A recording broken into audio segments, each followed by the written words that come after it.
Chers frères et sœurs, la paix du Christ. Le thème qui nous rassemble aujourd'hui est « Ma vocation dans le monde ». Les textes liturgiques de ce dimanche 15 juillet 2018 sont Amos au chapitre 7, versets 12 à 15, le psaume 85, Éphésiens 1, 3 à 14 et Marc l'évangéliste qui nous offre le passage au chapitre 6, versets 7 à 13. Le proverbe africain nous le dit bien, le soleil n'oublie pas un village parce qu'il est petit. Nous ne pouvons vivre notre vie de chrétien comme nous le faisions depuis longtemps. Nous ne pouvions vivre notre vie sans quitter notre zone de confort. Nous ne pouvons réaliser le projet de Dieu dans le monde si nous ne nous connectons pas avec notre désir profond. Les textes de ce dimanche montrent un homme, Amos, éleveur de bœufs, qui, ayant senti l'appel du Christ, quitte tout pour proclamer sa parole. Et si notre vie n'est pas faite pour juste aller à la messe et revenir, vivre les sacrements, gagner sa vie et avoir sa petite famille, quand est-ce que ma vraie vie va réellement commencer? Il est temps de chercher à connaître notre véritable mission dans le monde.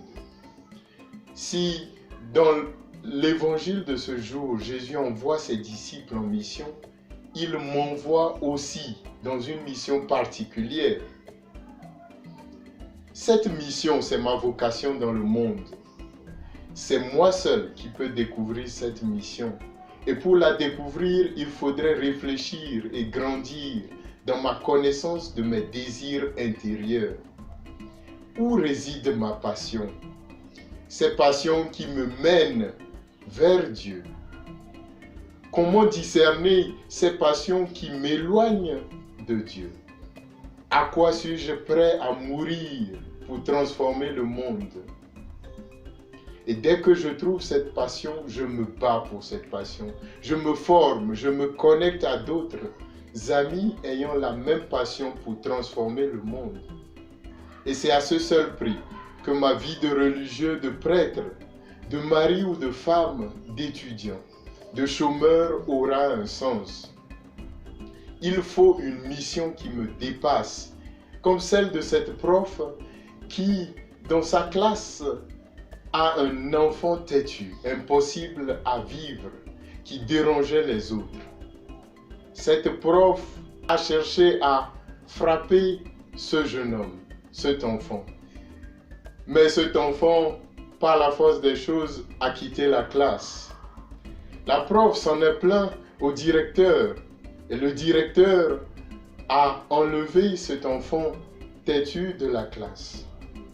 Mais à la fin, la prof, toujours en larmes, s'en est plaint à ses collègues en disant « Voilà cet enfant têtu dans ma classe, je n'arrive pas à gérer. » Ses collègues, en réponse, lui ont dit « Tu n'es pas la clé à toutes les portes. Tu n'es pas la clé à la porte de cet enfant. » Elle, réagissant à ces paroles, s'est dit « Je vais faire de mon mieux pour être la clé à toutes les portes. » Elle a cherché à faire des recherches, à lire, à connaître comment réellement aider les enfants têtus, les enfants paresseux de sa classe. Et cette dame, cette prof, cherche maintenant à aider les enfants en retard dans sa classe. Et tout le monde cherche à lui donner ses enfants. Voilà notre mission. Comment trouver de manière spéciale une mission qui nous dépasse dans notre travail, dans notre vie quotidienne. Et a Gandhi de dire, sois le changement que tu veux voir dans le monde. Le sage Hutu de renchérir, ce que désire ardemment le cœur, met les jambes en route tôt le matin. Bon dimanche et bonne journée à toutes et à tous.